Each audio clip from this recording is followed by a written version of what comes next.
we're so happy to have you on with us today because I'm so inspired by your story, but also I think it's really, really cool to be able to put together such an interesting group of people, for a musical like this. And you got to be excited to get this out there in the world, right? Oh yeah, 1,000%. We even got the opportunity to bring the movie back home to Cambodia, which I'm sure you know, and that itself was being able to witness, people from home, all my friends, but even strangers watch this movie and be in the same room. Like that's a really like cool thing. Yeah, and it's got to be really cool too because I'm sure people, look at you, they ask you, they go, "You had a pretty good setup in Cambodia," and Yeah, just to leave and go into such a crazy business, I'm sure some people are like, "Wait, what are you doing?" But now they get to see the vision, right?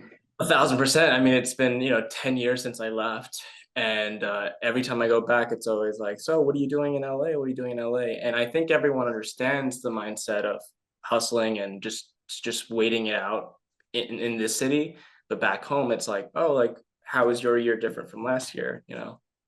So it's interesting to Yeah. sort of navigate Well, that. well, now they get to see how it's very different, and Hmm. of course, this is exciting time for you. Now, tell people about what they're about to get into at this musical because it's not really like other musicals that we're seeing right now. Of course, we're seeing all kinds of different things. We just saw Yeah. Wicked, which is completely different, and then of Mhm. course we saw Amelia Perez, which is totally different. So, Mhm. tell us about what we're getting into here.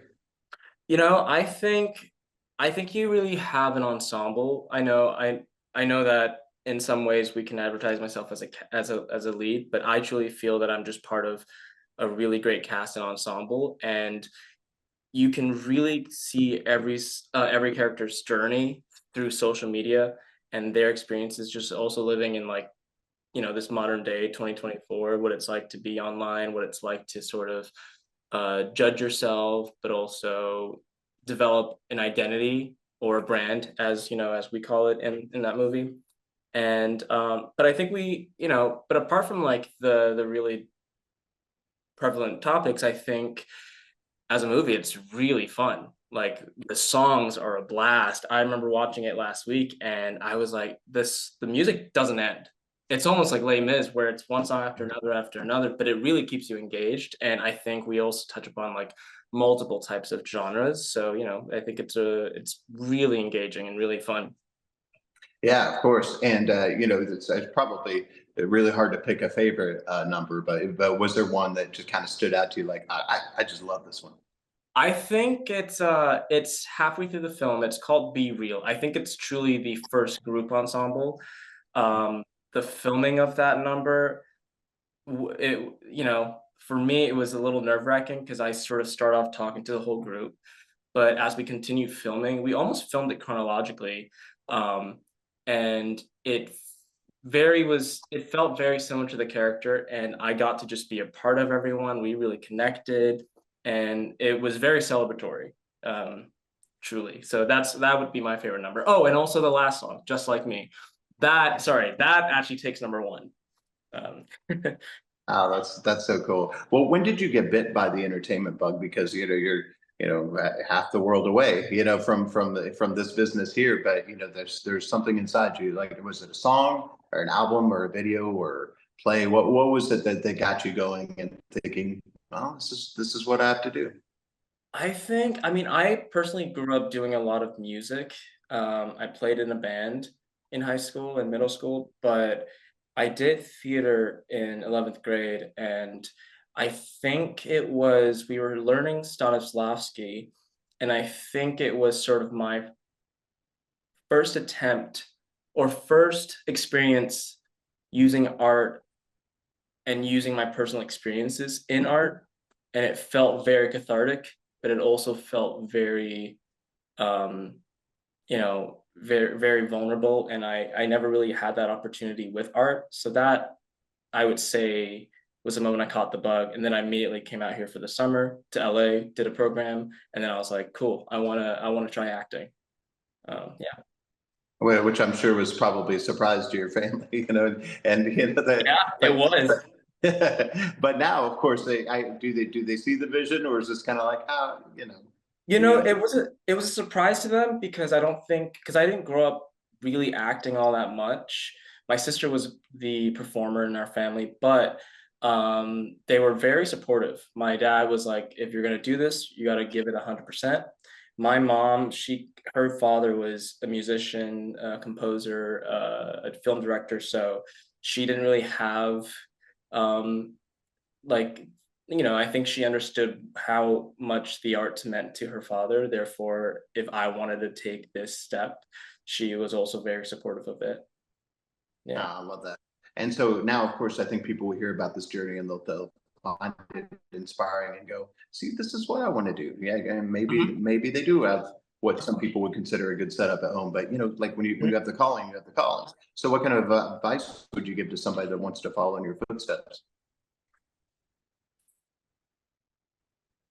I mean, for for I mean, it's easy to say follow your dreams, but I do think it's a lot of work. It's a lot of it's a lot of work outside of what you think is the work. It's doing your homework, it's doing your research into your character, it's really reading your script thousands and thousands of times. And also just like keeping that passion, keeping that fire, because it's work, it can sort of become a little bit, um, overwhelming. And so I think when you try to hold on to what inspired you to do this in the first place, and that can be different for each person. So yeah. Yeah, I love that. Well, my co-host is Drew Pearson, one of our great Dallas Cowboys and American football, caught the Hail Mary, went in the Hall of Fame, and we all kind of know this Hail Mary term now. It's pop culture Yeah. term throughout the world. And but he's the guy that caught it. So he wanted me to ask you your Hail Mary moment. And I think we know what it is, but just that moment in your life or career where you just kind of had to go for it. It worked out for you. I think to me, honestly, moving to LA, Hmm. I think that might be it. Because I didn't really know where I wanted to go. I didn't know what I wanted to do, and this really was the Hail Mary moment. And even with my music, I think that took me 8 years to start doing music. And I just said, put it out there. Like, Yeah. you kind of only you hold yourself back from the things you want. I think so.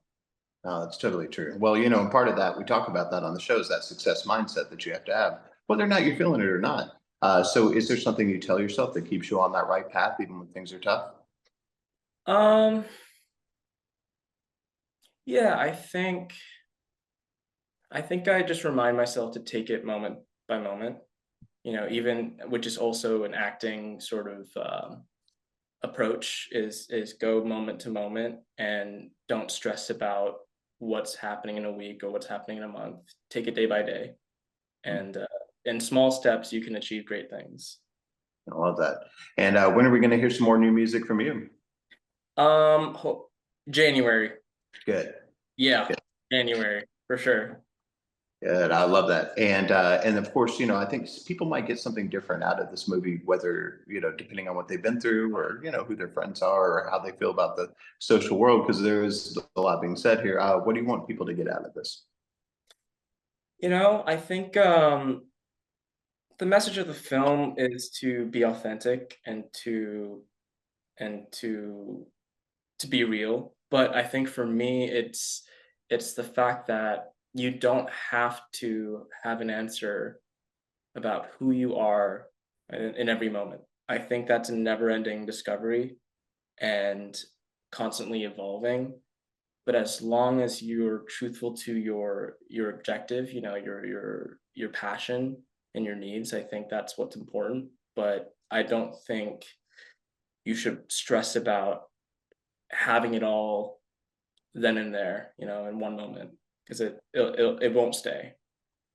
Yeah, absolutely. I love that.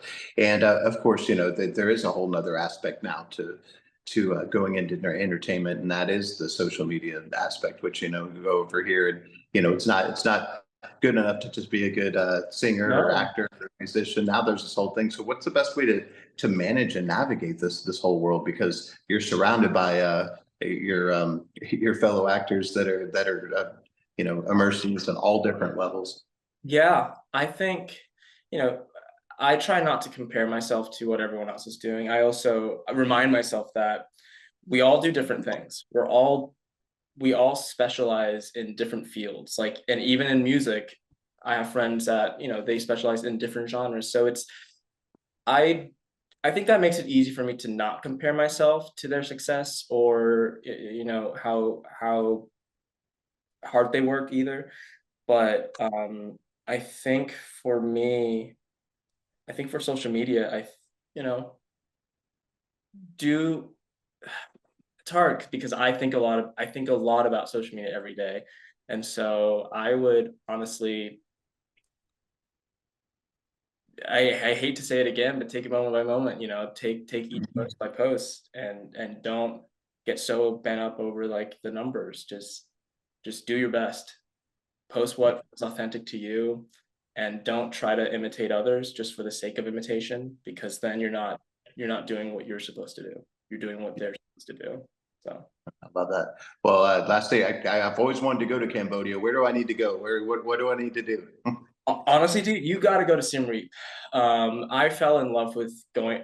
I've been gone for 10 years. I've gone back and forth since then, but getting to go back this time around and going back to the temples in Siem Reap, uh, holy, it's stunning. It is such a gorgeous experience, and I fortunately had a tour guide that really helped reminded me of like all the ancient stories and significance of like you know different symbols and whatever. But it Siem Reap for sure, and then Phnom Penh, and then any food market you can get to, any street food, 1000% you have to. Good. I can't wait to go. Well, we're so proud of you and so glad that you made the journey over and you're doing so well. And now you get to share it with the world. And we're going to tell everyone to check it out and look forward to talking to you again soon and Thank you following so much. along your journey. Thank Thank you. you. Paul. Thank you. Okay, bye-bye. Bye. And thank you, David.